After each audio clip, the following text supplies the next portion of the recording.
సాయికృష్ణ కేసుపై సిబిఐ విచారణ జరిపించాలని వైసీపీ అధినేత జగన్ అన్నారు. కృష్ణలంకలోని గాదే సాయికృష్ణ కుటుంబ సభ్యులను పరామర్శించారు. ఈ క్రైమ్లో సిఐ ఒక్కడినే బాధ్యుని చేయడం కరెక్ట్ కాదని అన్నారు. నేరంలో సిపి, ఏసీపీ, డీజీపీ కూడా భాగముందన్నారు. సాయికృష్ణ కుటుంబానికి వైసీపీ అండగా ఉంటుందని భరోసా ఇచ్చారు.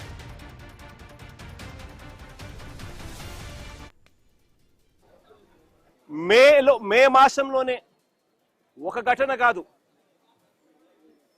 సాయిది ఒక ఘటన అయితే రెండో ఘటన క్రాంతి కుమార్ అనే పిల్లాడిది రెండో ఘటన సూసైడ్. ఈ క్రాంతి కుమార్ అనే అబ్బాయి ఆత్మహత్య చేసుకున్నాడు. పలాని సిఐ పలాని పోలీస్ స్టేషన్ పరిధి రోజు నన్ను కొడతా ఉన్నాడు, నేను తట్టుకోలేకపోతా ఉన్నాను, నా చావుకు కారణం తానే అని చెబుతూ మరణ వాంగ్మూలం ఇస్తూ తాను ఆత్మహత్య చేసుకున్న పరిస్థితి. అది మే మాసంలోనే మే 9వ తారీఖున సాయి ఘటన కూడా జరిగింది. మే 9వ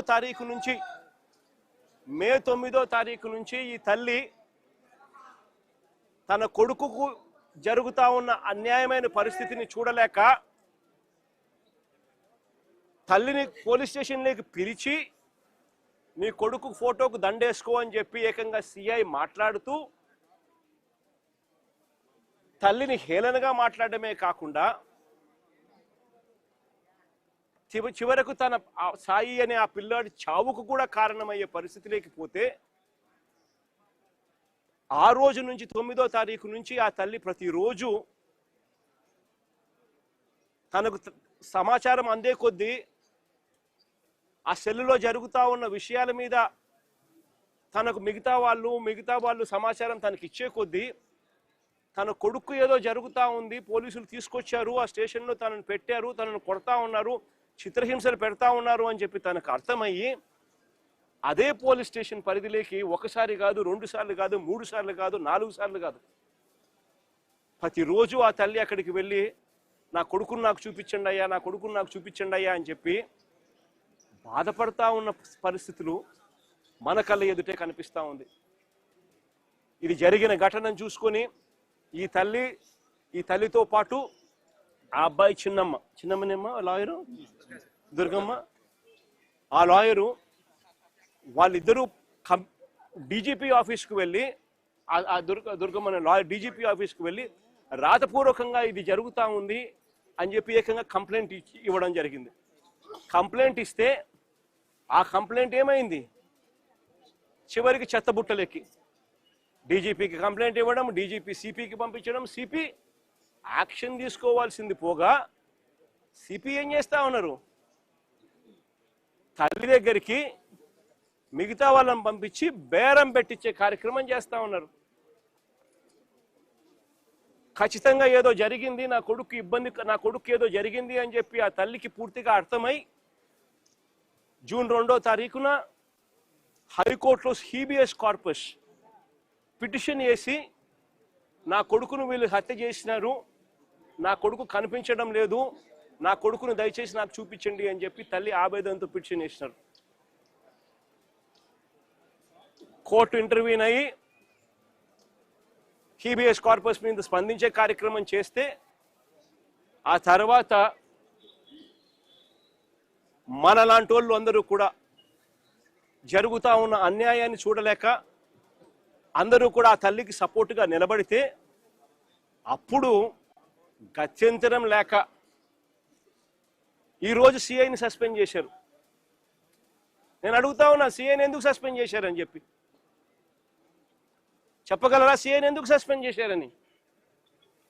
సిఐని సస్పెండ్ ఎందుకు చేశారు? చంపేశాడనే కదా, మీరు దానికి ఒప్పుకున్నారు కాబట్టే కదా ఈరోజు సిఐని సస్పెన్షన్ జరిగింది.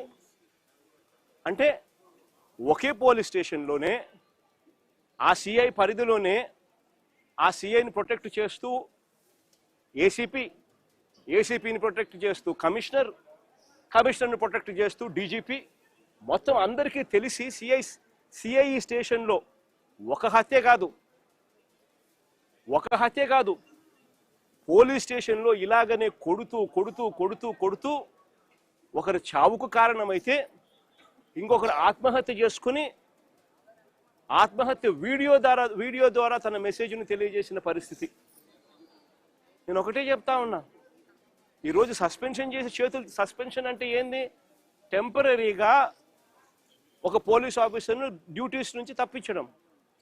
అంటే ఒక మనిషి హత్య చేస్తే హత్య చేసిన ఆ మనిషి కొట్టి కొట్టి కొట్టి గోరులు పీకి రకరకాల చిత్రహింసలు పెట్టి చివరికి హత్య చేస్తే మనిషిని నువ్వు ఏం చేస్తా ఉన్నావు? శిక్ష కేవలం టెంపరీగా తన డ్యూటీ నుంచి సస్పెండ్ చేస్తా ఉన్నారు.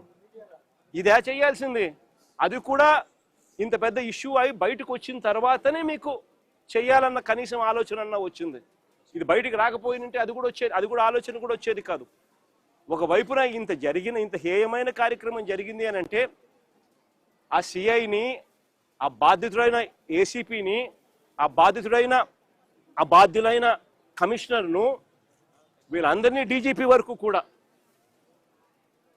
మర్డర్ కేసు ఛార్జ్ చేసి స్టేషన్లలో పెట్టాల్సింది పోయి కేవలం ఒక సిఐని టెంపరీగా సస్పెన్షన్.